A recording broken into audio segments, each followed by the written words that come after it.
Hey, Alex, while I got you, too, I want to talk more about the media, too, because it seems like the media in the U.S. has got it all in for Donald Trump here.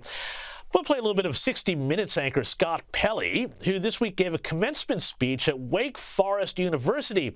And do you think that, Alex, he was going to go and say, hey, kids, go out there and take on the world? No. He used it as a chance to go on an unhinged anti-Trump tirade. Have a look. Our sacred rule of law is under attack. Journalism is under attack. Universities are under attack. Freedom of speech is under attack. And insidious fear is reaching through our schools, our businesses, our homes, and into our private thoughts. The fear to speak in America. Free speech. Alex, aren't these the guys who tried to censor the Hunter Biden laptop story and had the FBI basically tell Facebook and Twitter not to run with it? Exactly right. And then Scott Pelley spent the last 4 years covering up for Joe Biden while Joe Biden was senile and had obvious cognitive disabilities, yet they covered up for him the entire time. So he's going around and talking about free speech. He doesn't have free speech. He doesn't practice free speech. And these people, you talk about it all the time, the Trump derangement syndrome.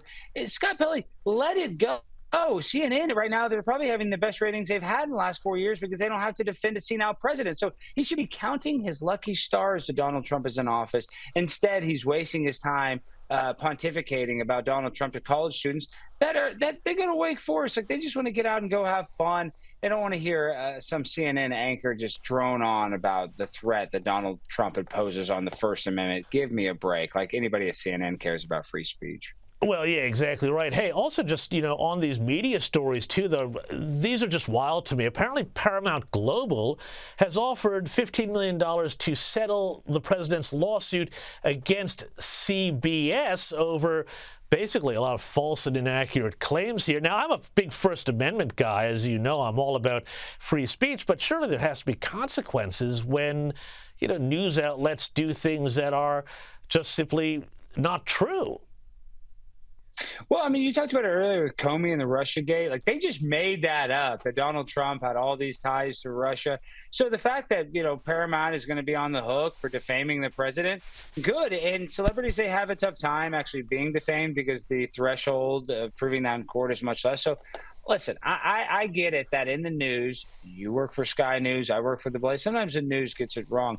But what they did is not accidentally getting something wrong. They tried to perpetuate a false narrative and try to bamboozle the American people. So they deserve the repercussions for their actions. But normally, no, I think that we should have a little deference. Like, you get stuff wrong, but these people were not getting stuff wrong. They were doing this on purpose to try to manipulate the American people. Yeah, I mean, not only were they trying to manipulate people, but they're also just trying to make a buck out of it. But that may not be such a great strategy anymore, because there are reports that Disney and ABC bosses have urged our friends at The View to tone down their political commentary and some of their anti-Trump diatribes. Now, I'm going to miss this, frankly, Alex, if they tone it down, because playing clips from The View is one of my favorite things to do on this program. But do you think that these execs will be able to tame the likes of Whoopi Goldberg and company?